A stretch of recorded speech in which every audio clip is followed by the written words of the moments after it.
Аса қымбатты 60 күн аламанда оқып кеткен менің шәкірттерім, шабандоздар.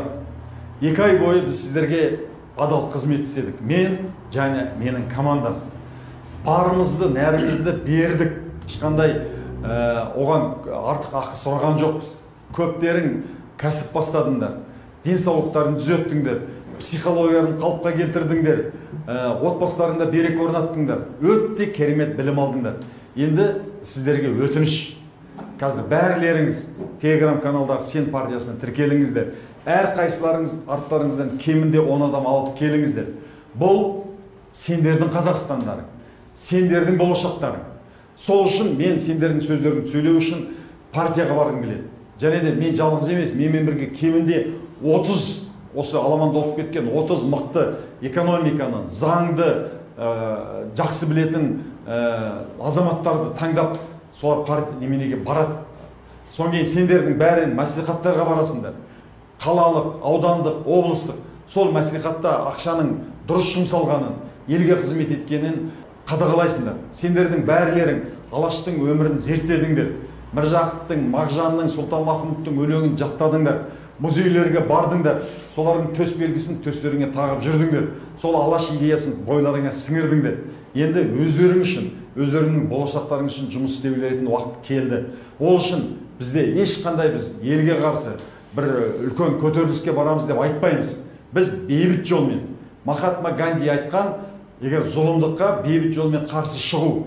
Біздің партияны тіркетуге үлес қосыңдар. Үлес осы сенің үйде отырмай осы жерге пост жазып, менің посттарымды ары қарай таратып, өзің Инстаграмнан, WhatsApp'тан пост жазып елге таратқаныңа байланысты. Алдымызда бүкіл әлемде үлкен кризис келді. Өте қиын заман келе жатыр. Бірақ Қазақстанда кең байтақ жер бар. Қазақ әлемдегі ең бай, ең әділетті, ең білімді халық болуға лайық.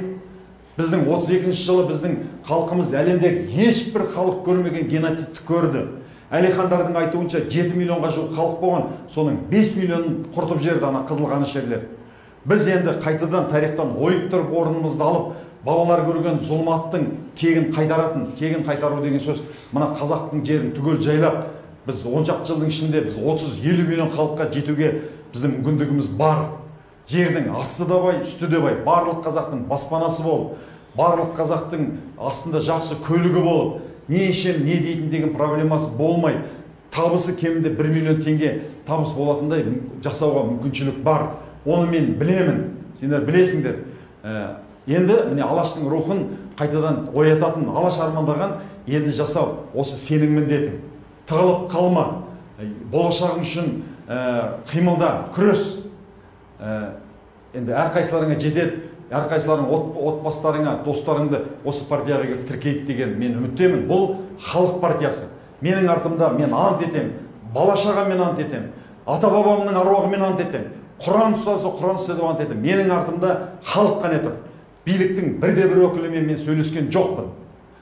Бұл менің артымда сенің болашағың, менің болашағым, менің балаларымның болашағы, менің немеремнің болашағы тұр. Әрбір ұрпақ өзінің мойнына артылған жүкті жететін жеріне дейін апарып жету керек, апарып тастау керек. Болмағанда біз ол болашаққа балаларымызға үлкен жүк қалдырып кетеміз. Балалар, біздің болашағымыз бізге алғыс айта ма, жоқ қарғыс айта ма, қазір біздің тірлігімізге байланысты. Бұны Әлихан Бөкейхан айтып кеткен. Мен сол сөзді бүгін айтып отырмын. Сендерге жүректен сөз жүрек шыққан жүрекке жетеді дейді. Сапалы қазақ әнұранын 2 ай бойы тыңдадыңдар. Осы жерден қасқыр рухтарыңды сіңіріп кеттіңдер. Енді тізерлеме, кешегі сақтардың, кешегі ғұндардың рухын қайтадан қайтарып келетін, сол рухты оятатын уақыт келді. Біз қасқырды жек көреміз, бірақ қасқырды қадірлейміз, солай ғой. Неге дейсіңдер ме? Біздің бабаларымыз бөрілі байрағына қасқырдың бейнесін бейнелеген. Өйткені қасқырдың рухын құрметтеген. Сол рухты біз 300 жылдай жаншып келді, сол рух іште ұйықтап жатыр, қайтадан сол рухты ояту керек. Мына өлеңді бәрің жаттап алыңдар. Күнде кемінде 10 рет айтыңдар. Көлікте отырғанда, келе жатқан кезде, таңертең тұрған кезде айтып жүріңдер.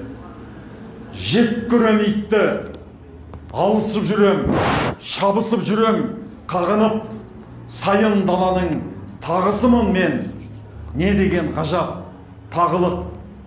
Шауып түсемін, күш жігерімді сыйғыза алмай ішіме, адамның алмас пышағы сынды, ырзамын азу тісіме.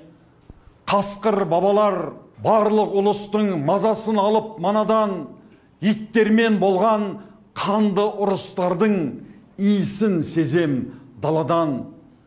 Қаңқу сөздер жүрек кегін үрлейді, қорлық пен қарғысқа барабар. Біздердің тегіміз иттермен бір дейді. Рас па қасқыр бабалар? Өлексе үшін жұлысқан болсақ, өмірі қайтпай кегіміз. Иттермен біздер туысқан болсақ, не болған ата тегіміз? Неге үндемейсіңдер қасқыр бабалар? Ала төбеттің астында қалар күн туған ба ақыры? Неге үндемейсіңдер қасқыр бабалар? Қағынып кеткен жатыры? Неге үндемейсіңдер? Ұрлық түнеді, жатқаны мынау жауышы, аспан астын дүрліктіреді үрген иттердің дауысы. Осы өлеңді саналарыңа сіңіріңдер. Сендер терісін тірідей сыпырып алса да, қаңқ етіп дауыс шығармаған кешегі сақтардың, кешегі ғұндардың, кешегі көктүріктің бүгінгі көзісіңдер. Болашақ ұрпағың емін еркін байда бақуатты елде өмір сүре ме? Жоқ. Ит сияқты қыңсылап, мысық сияқты мияулап, сорлы өмір сүре ме?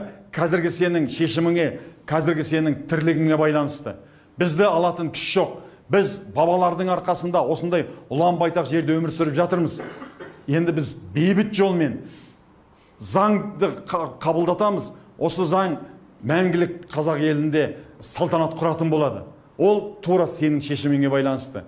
Аламанда оқыдың, алаш рухын сіңірдің, бірігіп бағанағы программаны жетілдіреміз. Ел үшін, халық үшін осы біз аянбай еңбек етеміз. Өлімнен қорықпаңдар. Өлімнен қорыққан күнде өледі. Кім өледі? Соғыста, төбелесте өлімнен қорыққан адам өледі.